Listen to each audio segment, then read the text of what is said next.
Shri Maheshwari times के सभी पाठकों श्रोता को श्रद्धा घटानी उदयपुर का नमस्कार। बात हम सब की। गुरु गोविंद दो खड़े काके लागू पाए, बलिहारी गुरु आपने गोविंद दियो बताए।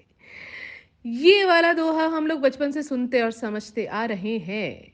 लेकिन गुरु की महिमा क्या होती है, ये आप इस कहानी के जरिए मैं आपको समझाने की कोशिश करती हूँ कि एक संत के साथ कुछ सेवक रहते थे। एक सेवक ने गुरु जी के आगे अरदास की कि महाराज जी, मेरी बहन की शादी है, कृपा करें आप भी साथ चले तो अच्छी बात होगी।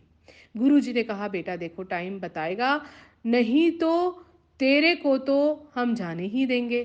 आखिर वह दिन नजदीक आ गया। सेवक ने गुरु जी से कहा कि कल सुबह मैं जाऊंगा। गुरु जी ने कहा, ठीक है बेटा।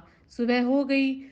जब सेवक जाने लगा तो गुरु जी ने उसे 5 किलो अनार दिए और कहा, ले जा बेटा, भगवान तेरी बहन की शादी खूब धूमधाम से करे, दुनिया याद करे। ऐसी शादी तो हमने कभी देखी ही नहीं। और उसको साथ में भेज दिया।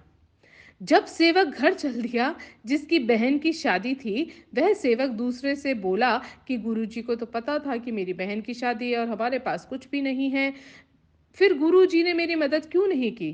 2 दिन के बाद वह अपने घर पर पहुंच गया। उसका घर राजस्थान रेतीले इलाके में था। वहां कोई फसल नहीं होती थी। वहां एक राजा की लड़की बीमार हो गई।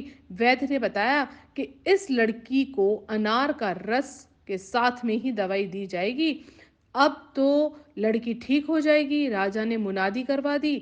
और अब अगर किसी के पास अनार है तो राजा जी को जरूरत है, जल्दी आ जाओ।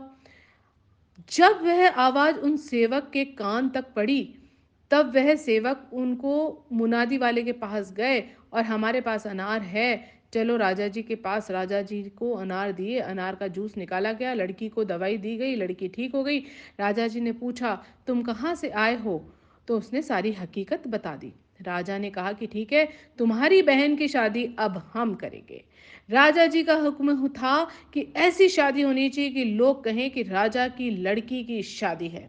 सब बारातियों को सोने चांदी के उपहार दिए जाए। बारात की सेवा बहुत अच्छी हुई।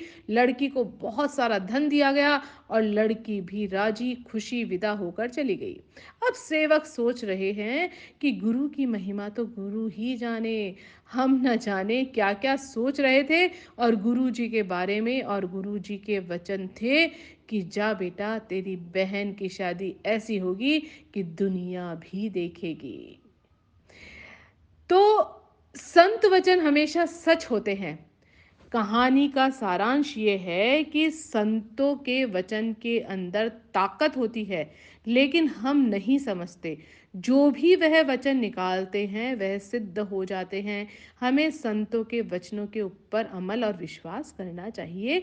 न जाने संत मौज में आकर क्या क्या दे दें और रंग से राजा बना दे।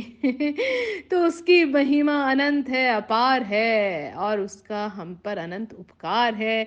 आप सभी अपना ध्यान रखिए, अपनों का ध्यान रखिए। जय श्री कृष्णा, जय महेश।